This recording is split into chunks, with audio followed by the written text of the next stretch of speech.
So it's not the usual way, but I would like to start by thanking you for including our paper in the program, and I'm really sorry for not being able to be there in person. I live in Tel Aviv, and currently we're not able to leave the country.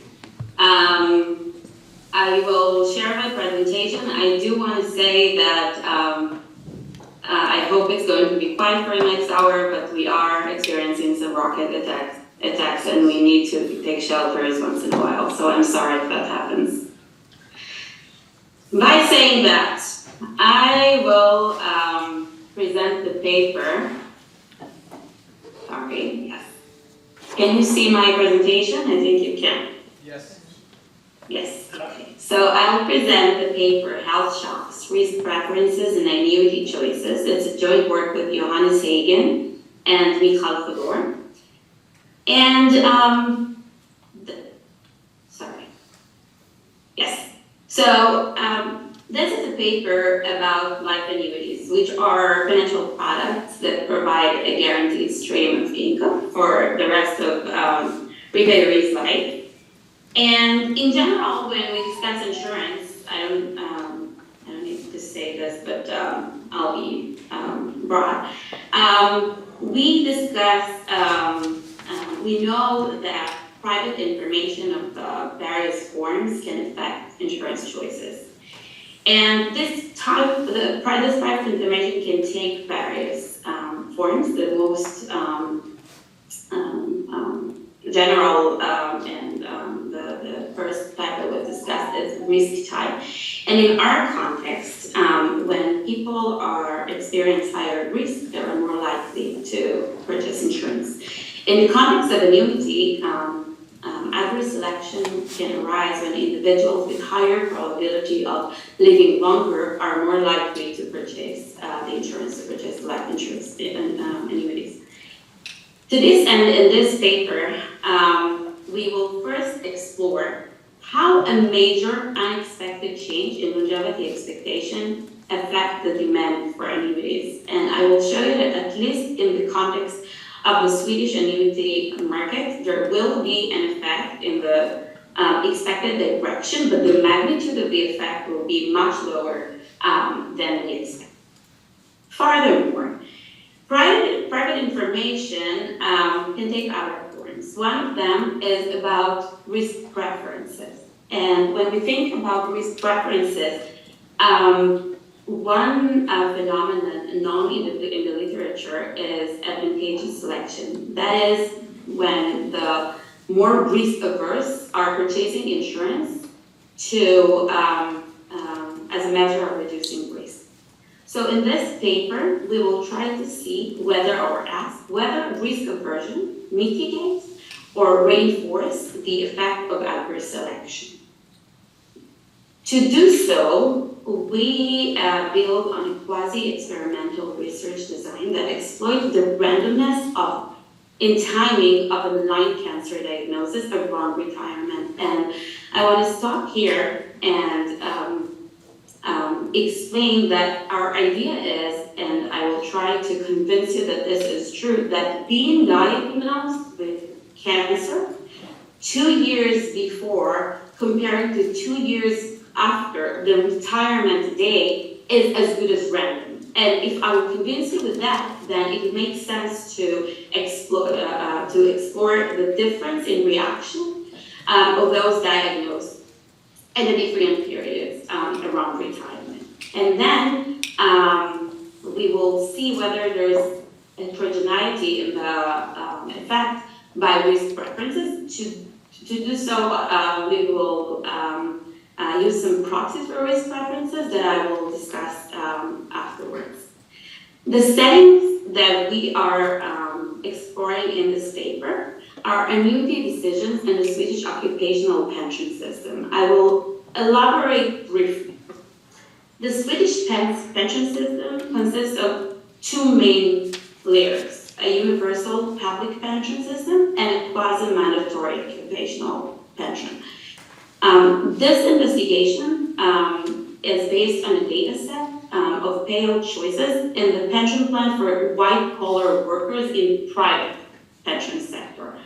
It's a defined benefit pension, but upon retirement, individuals have the choice between the life annuities, which are the default, and the product that insures individuals against longevity risk. The product will pay a stream of income for the rest of retiree's life, and a fixed term payout of a minimum 5 years.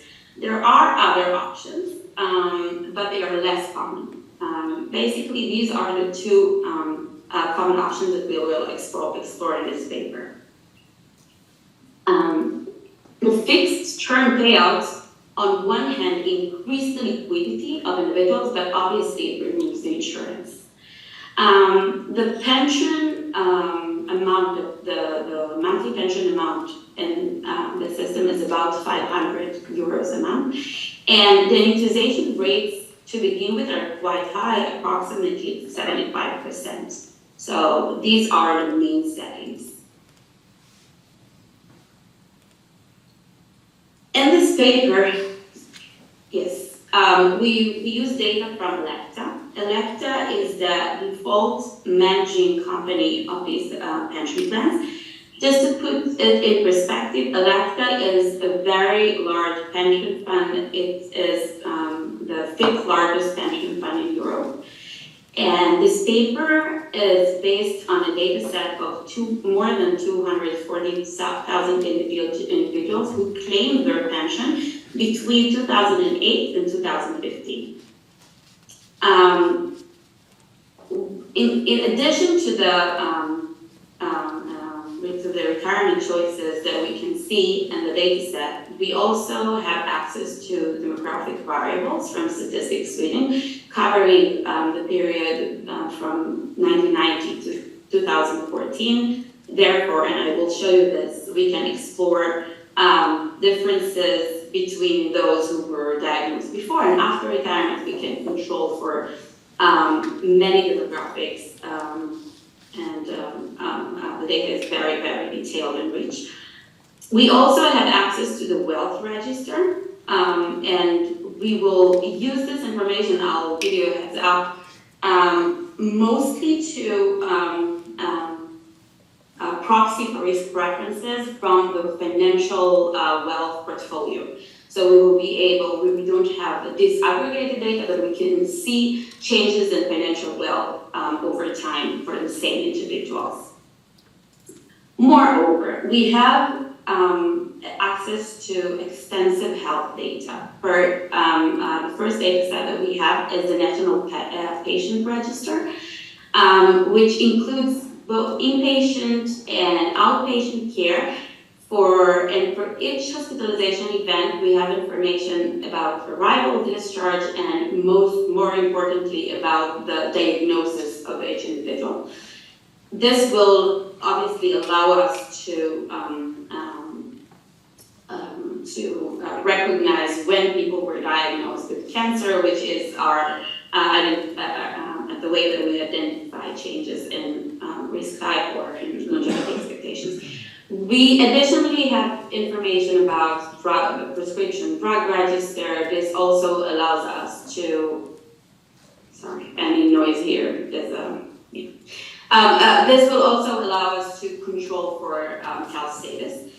We have access to the cause of death register, so we know whether people until a certain period of time, only until 2015, died from the cancer diagnosis, but also importantly, I will not discuss this in this presentation because I want to be able to show you the main results, but in the paper we have some robustnesses in which we are able to see whether we are able to connect the data, the individuals in data, or 91% of individuals in our data to their biological parents.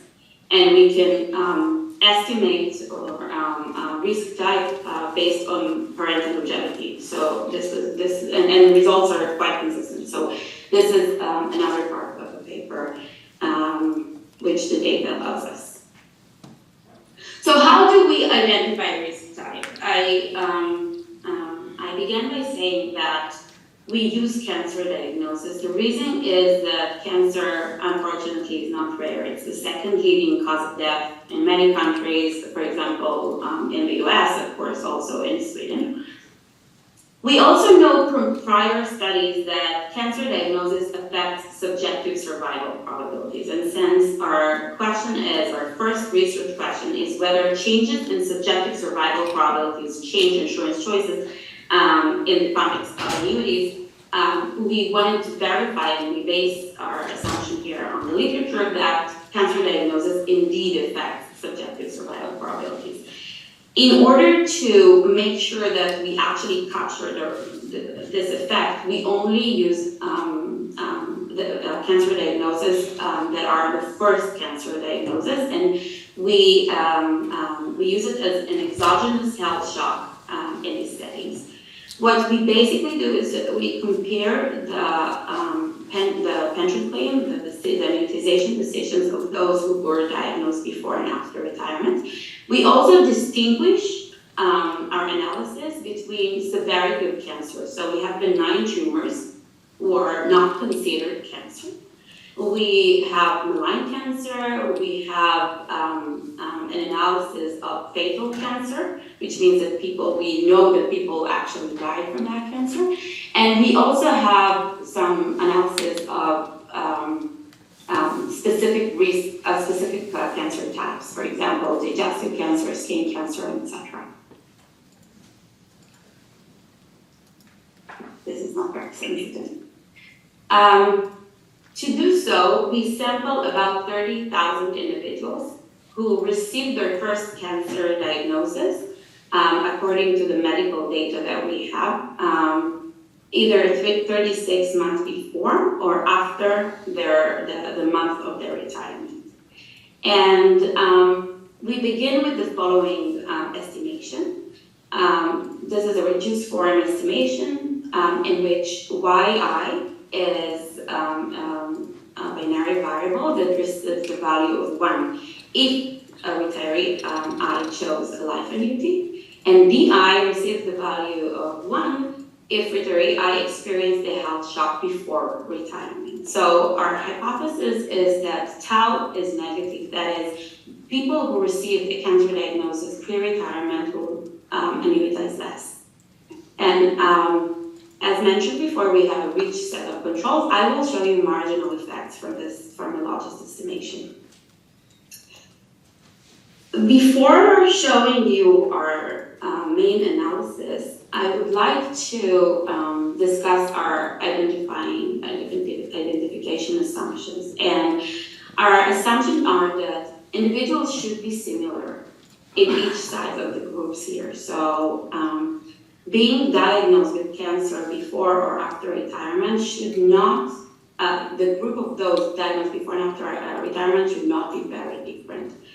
And I know that this is a huge table and that, I don't even know how the room really looks like. I hope you can see, but I'll just show you some main numbers. So in the first two rows, what you see here basically is a set of various variables and information that we have about these retirees, where the left group are people who were diagnosed pre-retirement with cancer for the first time in their lives, and this right group is people diagnosed after retirement. And we have information about their pensions. So, for instance, the proportion of them choosing the life annuity and other pension information.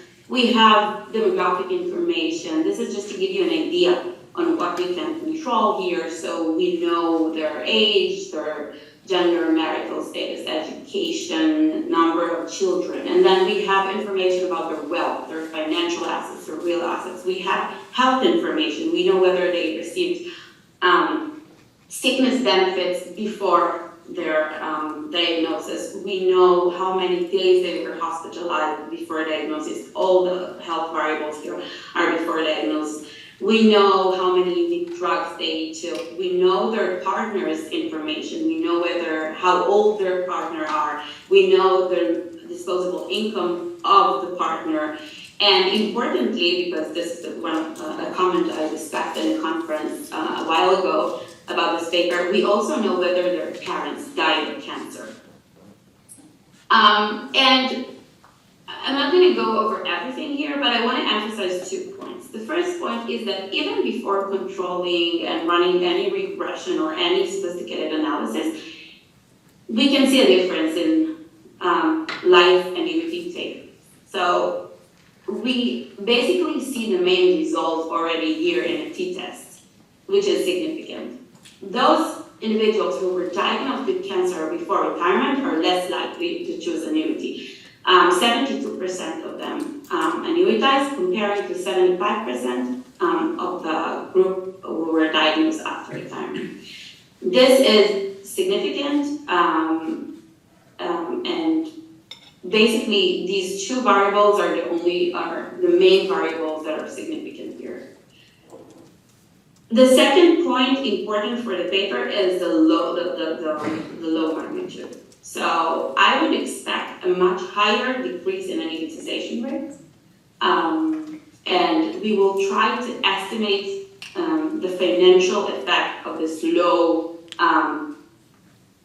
We will, let me say it differently, we will try to see whether this is indeed a low reduction or whether we would expect more. So I will show you some estimations in a few slides. But the other point that I want you to see here is that all the medical information, the differences between, for example, sickness benefits or hospitalization days are insignificant between those who were diagnosed before and after retirement. And this is to convince you that these people are similar and that the only difference between them, or the main difference between them, other than in one group there are a bit more male participants than in the other, is that those people were diagnosed before retirement. Or to put it differently, the shock is random.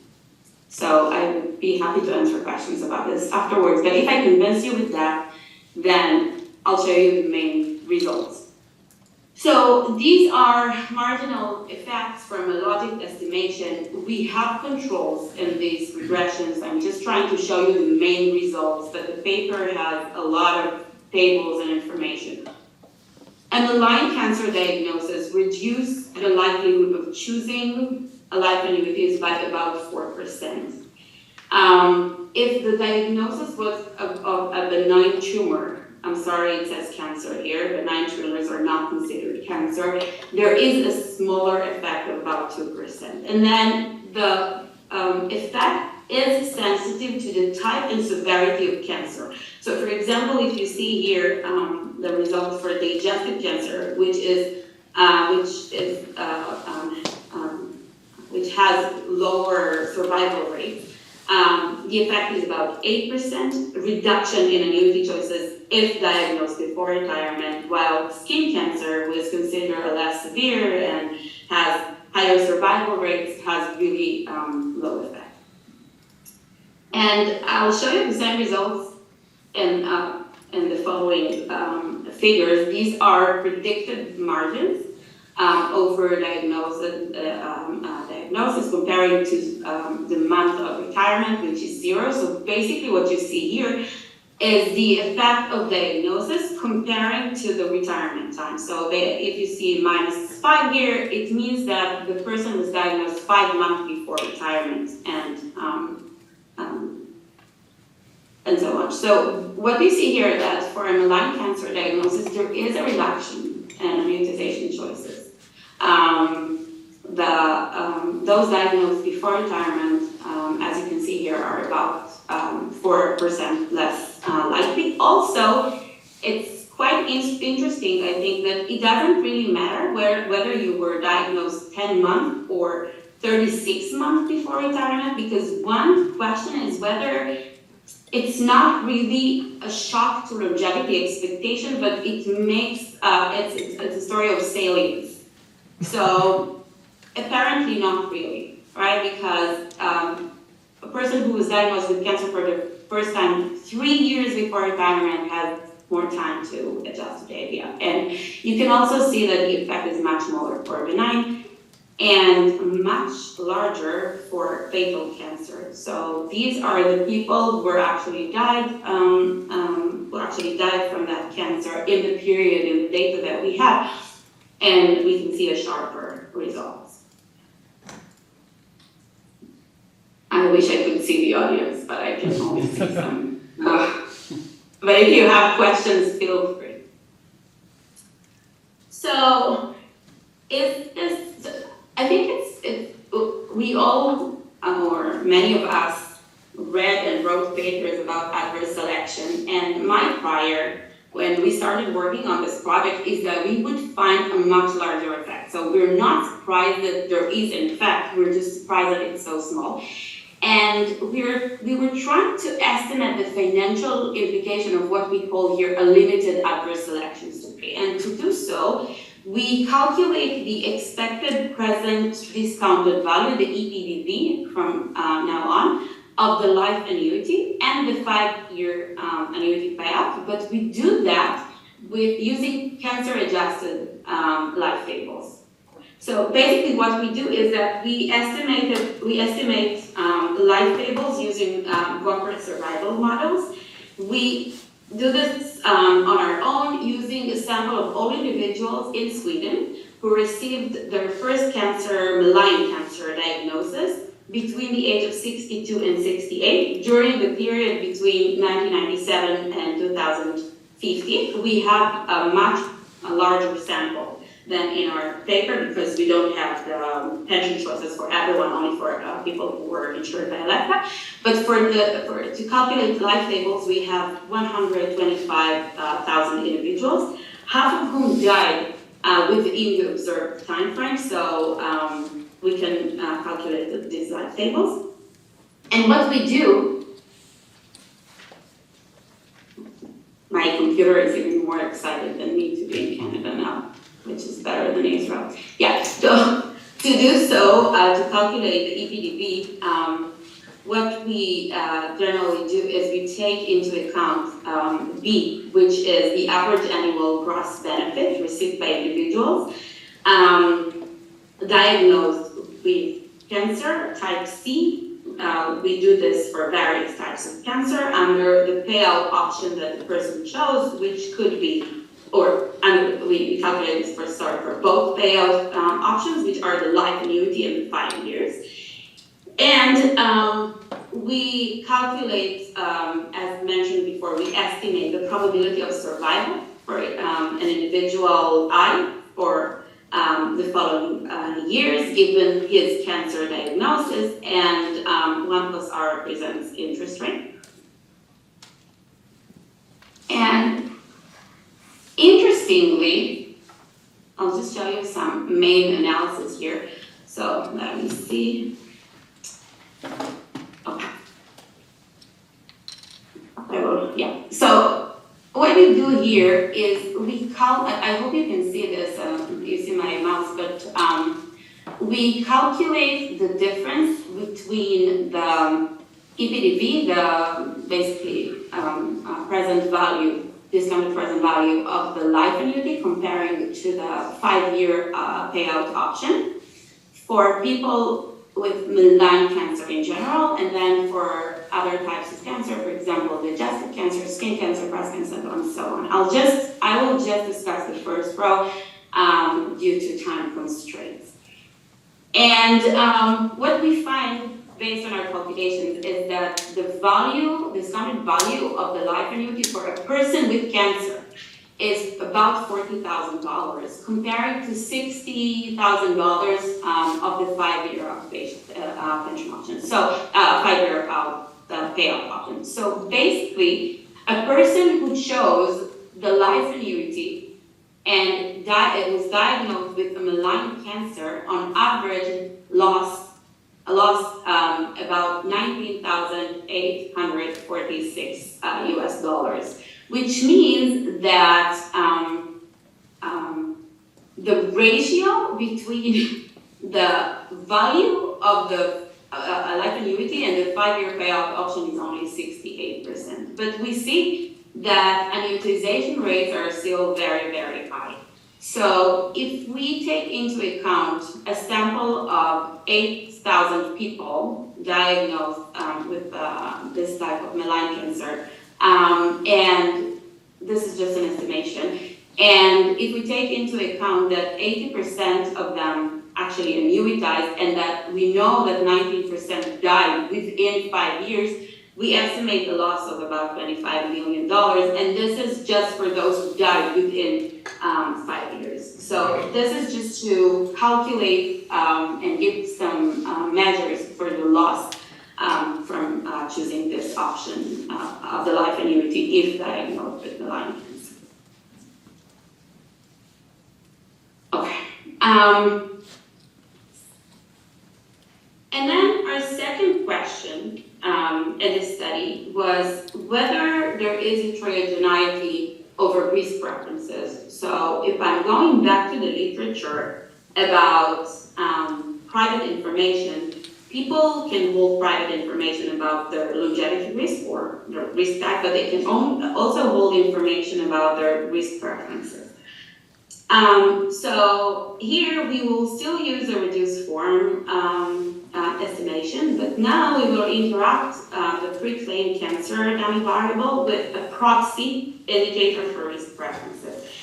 And our prior is that risk aversion mitigates the adverse selection or explains the low reduction if risk averse individuals respond less. We don't have here an exogenous variation in risk preferences. What we do have is the ability to proxy for risk preferences using the very detailed data that we have. So in the literature, there are many potential proxies for risk preferences, such as smoking, drinking, and job-based mortality risk, and etc. What we do in this paper is that we construct register-based risk proxies based on two ideas. The first one is entrepreneurship. We know from other studies, for example, Kerr and et al. And Levin and Rubenstein, that entrepreneurs have higher risk tolerance or they are more risk-loving. To this end, we look at individuals who were classified as incorporated self-employed at any point in the data between 2007 and 2014. And this is an important point. So we don't only look at self-employed in general, because there are various types of self-employed. We look explicitly for those who are incorporated, which means that they are bigger firms and they are more likely to be entrepreneurs. The other proxy that we exploit here is wealth volatility. And I will describe this in a second. So to do that, to explore wealth volatility, our main idea is, before explaining exactly how we measure it, is that if we're able to only observe financial volatility, financial wealth volatility that is driven by changes in the return, then people with higher volatilities in their portfolios are more risk tolerant. But when we think about financial wealth or portfolios, financial portfolios, there are other reasons why there are changes in the value or changes in the volatility of a financial portfolio, for instance, income or inheritance and so on. So what we do here, and unfortunately we don't have the disaggregated by asset class, so we don't know the proportion of shares in the data set. I hope at some point we will have this data, but currently we don't. We have yearly data on financial wealth, and to capture the volatility that originates only from return, we do as follows. We sample individuals with positive financial wealth in all years. So We exclude for this analysis people with debt. The results are quite robust, but this is, I think it's reasonable, and it's the vast majority of the individuals in our data set. We regress the change in financial wealth on the change in income and lead wealth, all in logs. And then we look at the standard deviation of the residuals as a volatility measure. We also use other ways to estimate this. The results are robust in all of them, and they are, we can provide them upon request to anyone. It's just we have too many tables in the appendix already. And we define risk tolerant as those who are above the 80th percentile of standard deviation.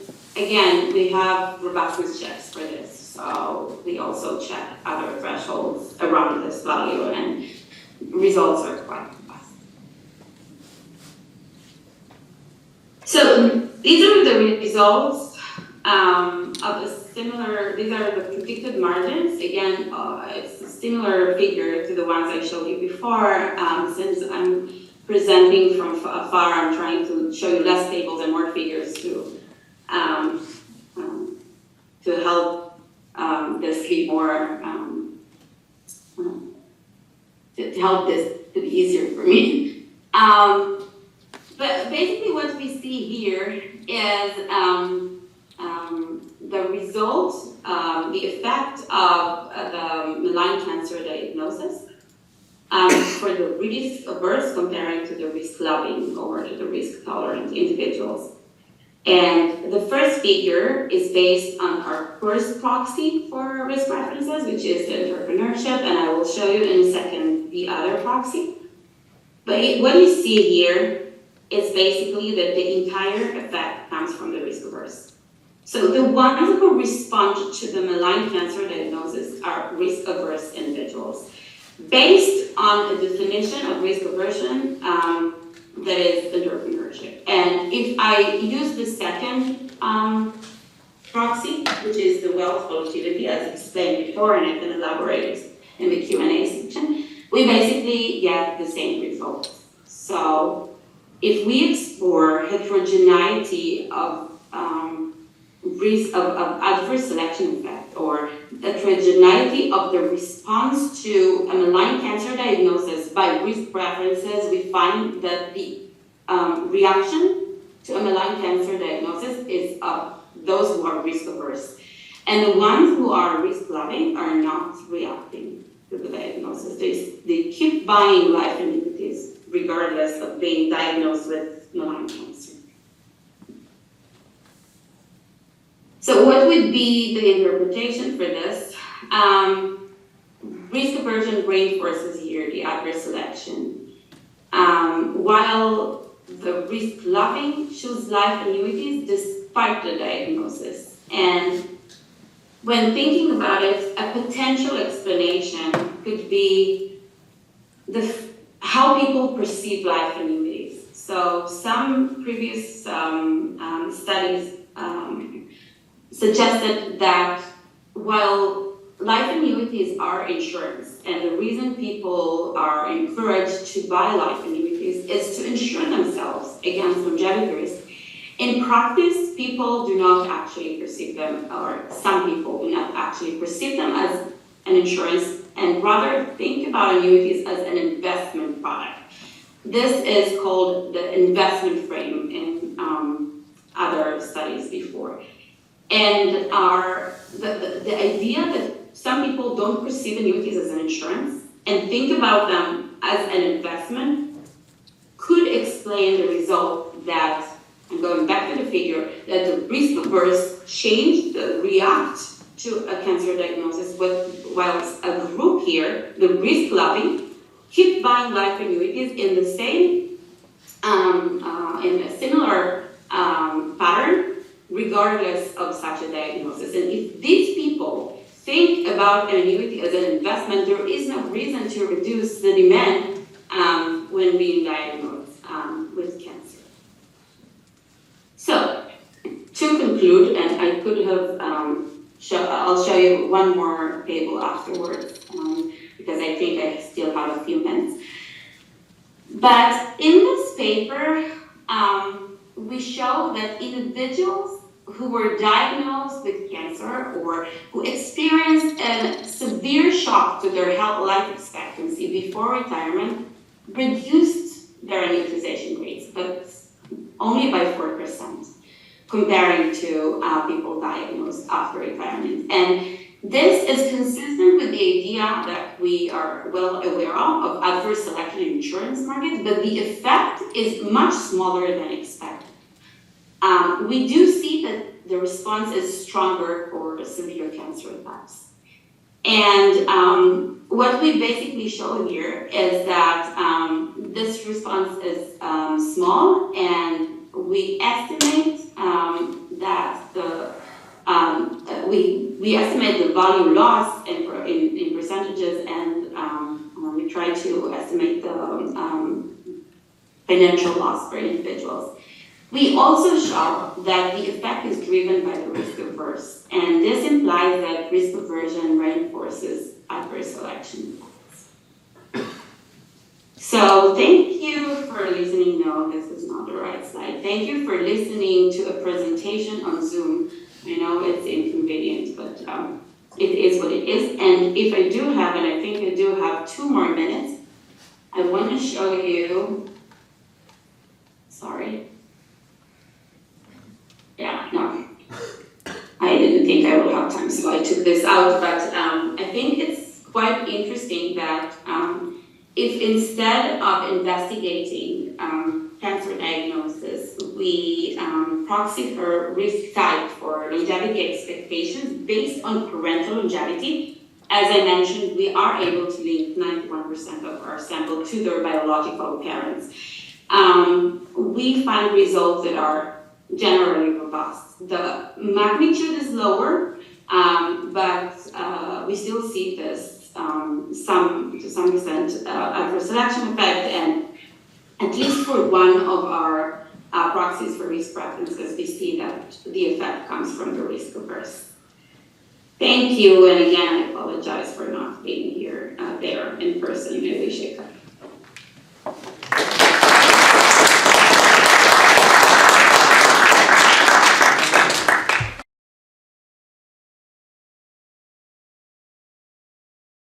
So thank you for giving me the opportunity to discuss this paper. It's a very interesting and very clear paper. So let me first try to summarize a little bit the paper. So it's a very important question. It's how do people make choices about pensions? And in the paper that look at different elements, in particular longevity risk preferences, and other characteristics of the people who are going to make those choices. And what they are looking at in particular is decision concerning payout options in pension plans. So what they are going to look at is whether people choose a life annuity or fixed-term annuity. In general, it's very difficult to disentangle all the various characteristics of the people making choices, and here they are going to use very detailed data and a very clever identification strategy to be able to look at this. So let me first go very quickly but on the data, because I think it's why they are able to write such a nice paper. They look at an occupational pension plan in Sweden. So at 65, people have to make a choice. So if they don't make a choice, they get a lifetime annuity. But they can choose to have a fixed-term annuity, which means that instead of receiving money for the rest of your life, you receive it for 5 years, 10 years, 15 years. And they have very detailed data, as the pension blend database can be matched with other Swedish administrative data. And in particular, they have data on cancer diagnosis, they have data that allow them to proxy financial risk preference and health risk preference. So that gives them lots of information to try to understand how these choices about pension plans are made. So let me summarize the identification strategy. I think Abigail told us very clearly what it was. Is they look at people diagnosed with cancer around the decision date and compare people who knew about cancer when making their decision about the pension plan versus people who knew after making the decision. So it's basically an experiment. It gives you experimental data that gives you a causal impact on longevity risk on the choice of annuity. If you learn you have cancer, you should update your beliefs about your longevity risk, and you should probably change your decision about what's the right plan for you. Then they also use data to proxy risk preference to see how they affect the choice of plans. And also they look at how the longevity risk and the risk preferences interact. Okay. So the result, as Abigail said, the results are a bit strange in the sense that even if you're diagnosed with cancer, it seems that you don't really change your plans. So the percentage of people who choose life annuity plans go down from 75% to 72%. So the difference is larger when you have a fatal cancer diagnosis, because the difference goes to 18%. I was a little bit surprised first when I read the paper that this difference is quite small. Then they look at the impact of risk preferences. So they look at financial risk preferences. I think that this was mentioned during the presentation. They look both at entrepreneurship and wealth volatility as a proxy for financial risk preference. And they show that more risk-averse people are those who go towards fixed-term annuities. So in the version of the paper I read, they sent me a new version, but I stuck with the previous version, so I don't know if it's still relevant. They also looked at health-related risk preference based on adherence to drugs. And in that case, it was less clear, but it looked like people who are risk-averse, according to this definition, stay with life annuities even more. So that was kind of interesting things. So let me give some comments. So first, part of my comments were maybe taken care of in the presentation. I would have liked to know a bit more about the Swedish contest. In particular, what are the other sources of pension income or other sources of income? What form do they take? And is the occupational pension a large component of the total pension? So if you look at the table, you can find that, it's maybe 20% of the pension or something like that. But I think it would be useful to give a little bit more detail in the introduction so that the reader gets immediately an idea about what's happening. And also, I think you did I think a good job presenting that during the talk. Is what is the difference, when you move from an annuity, lifetime annuity, to a 5-year annuity, how much money do you lose per month? So that would also have been like a very simple, just to make things a bit more concrete in the reader's mind. Also, how much wealth do people in the sample have? So it's white-collar jobs, so I don't know if these are... So there was the table, there is a log of the wealth. I think maybe also in the I should be able to do an exponential, but when you read the paper, you don't have the exponential button right there. So just to have an idea about what type of people we are dealing with here. That would get a better feel of how important this payout decision is, because maybe one of the reasons is it's such a small part of the financial decision of the people that in fact they don't really care. Second comment, the theoretical framework. So I'm more a theorist, so when I'm reading this type of paper, I'm trying to think, okay, what is the model they have in mind, what's happening.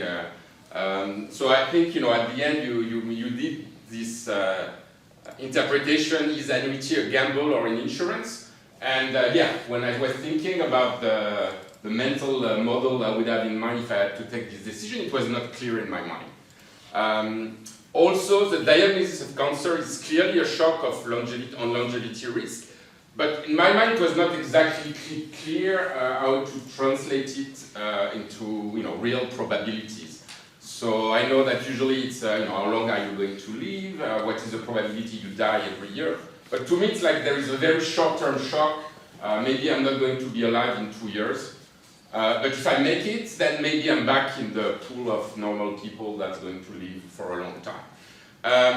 So I don't know, my kind of explanation for what's happening in the data was a little bit, if I'm diagnosed with cancer, and I'm not in bad shape physically or my health is okay, I'm just going to use my savings in the short term to try to live the best life possible before maybe I die.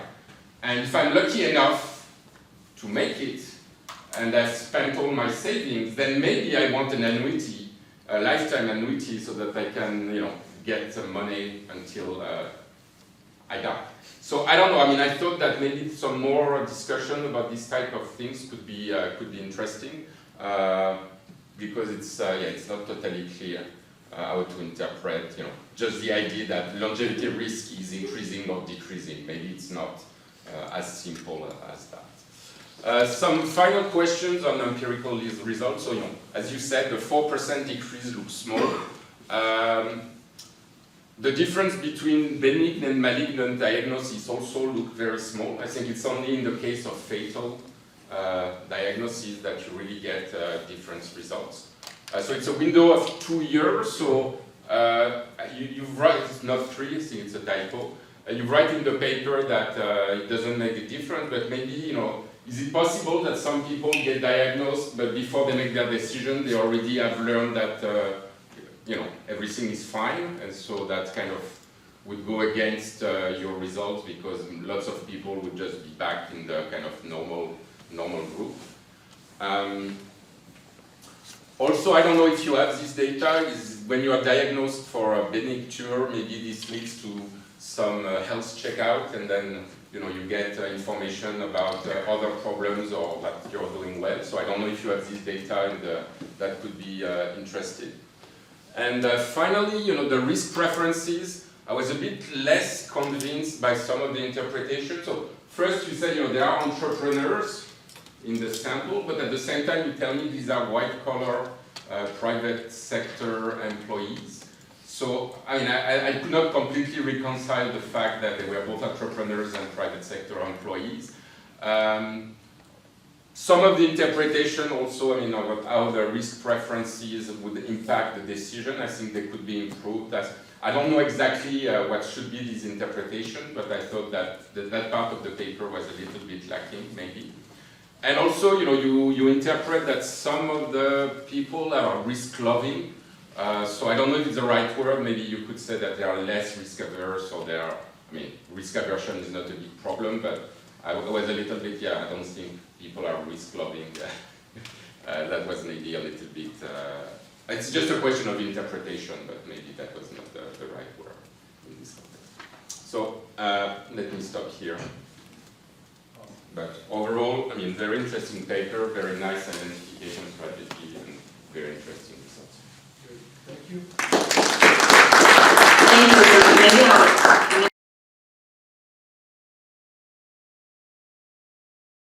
I can respond to everything, but these are really good points. I think that at the version, it's true that we sent you a new version just recently.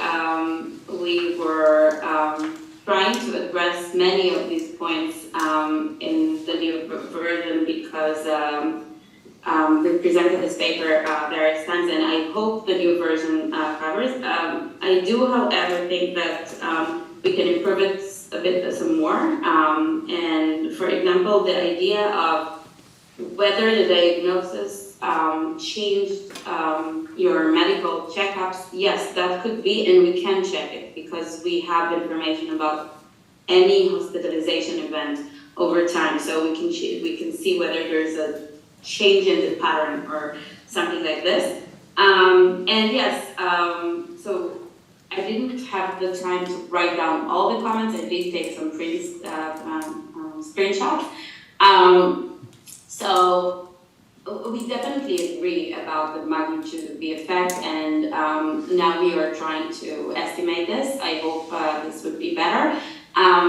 We are not, we agree about risk loving, so I think I tried to use the term risk tolerant. I think it's better.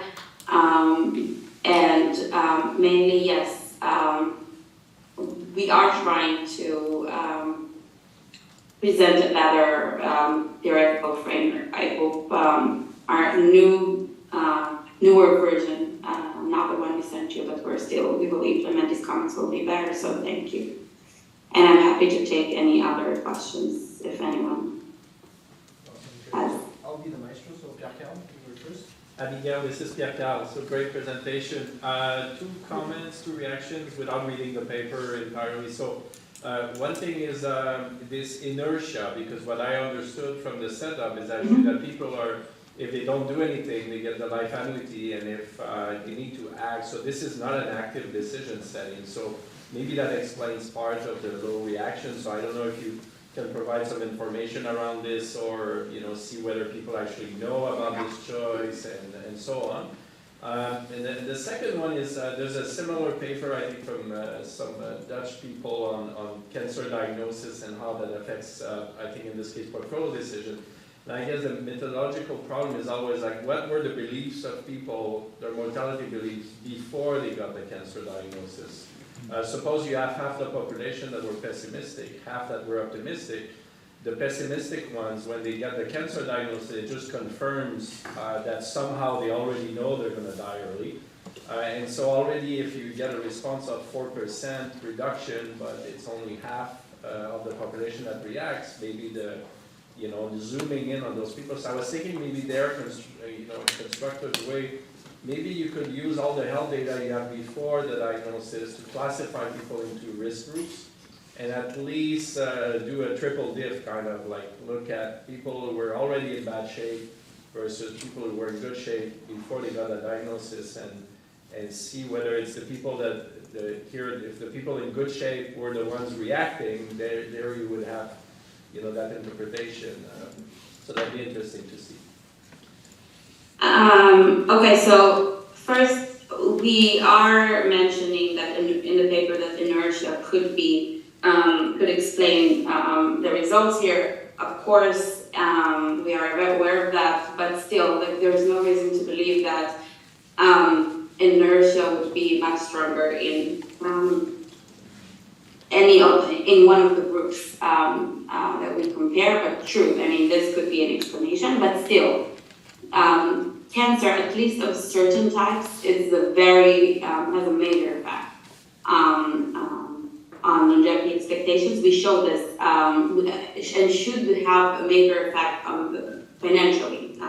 The loss is major. So even if there is an error, this is an important decision.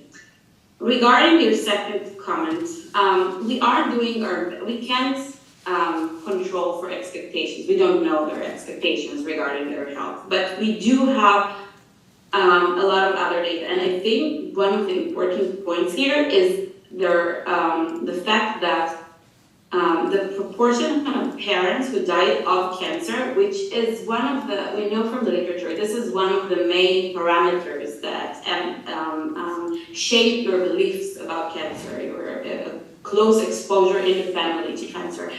The proportion is similar between the groups. So this is one point. The other point is not related to this paper, but since you asked, I have another paper published in 2020 in JIBO with Oli Sadeh, not with Michal and Johannes, about smokers. And there we use data from an Israeli insurance company, and we show that smokers, which is not cancer yet, right? It's just kind of a behavior that could lead to cancer, are not less likely to annuitize at all. And then we conducted a survey among smokers, and we find that 9% of smokers in the Israeli data, and it's not the same, but they thought that they're going to live as the average person in the population or even more. So it could be a story of beliefs, but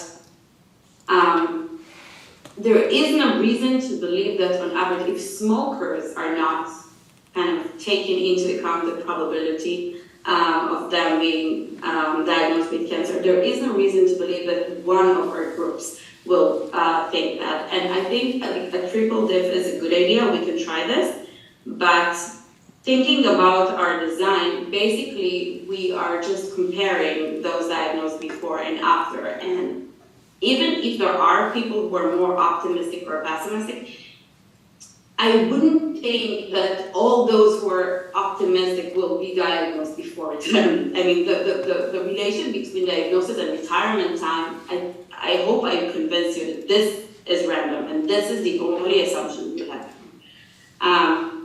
Having said that, we will try. It's a good suggestion, so thank you.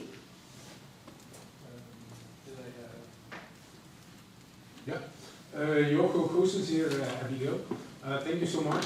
I was wondering, one of the main mechanisms you discuss now is risk preferences, but another channel could be that we know from the literature is time preferences. Do you have anything on that, or that you can relate to your findings? And the second thing is, do risk preferences change after you are diagnosed with cancer?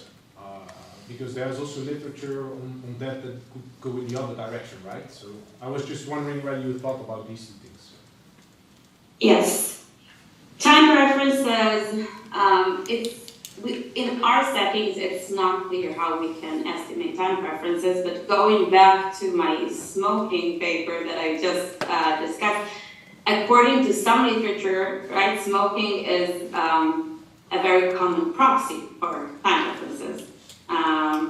If we're going back to that literature. And there we show that those who are smokers are not more likely to annuitize. If any, they're not more likely to cash out the lump sum. If anything, they are annuitizing more, at least in a different administrative data from another country. So we're not discussing this in this paper, but yes, this is something I was working on in the past. And your other question was whether risk preferences change over time. So, yes, we have been thinking about this. Our analysis is only based on information from before the diagnosis, exactly for this reason. But I think we don't have the data to explore changes in risk preferences. It's a valid point. We try to control for this as good as we can by taking into account only data from before diagnosis, right? Because from either before diagnosis or before claim, whichever is relevant. But yes, it's a good point, and we acknowledge this in the paper as well, in one of the zillion footnotes that we have in this paper. Yes, I agree. Hey, Franca here. I'm going to piggyback on Pierre's comment because I do think, so you're looking at diagnosis 2 years before to 2 years after. One threat to your identification might be that pessimists get checked out much sooner for health problems than optimists. So if you have somebody who for every twitch that they may have run to the doctors, they might get diagnosed earlier.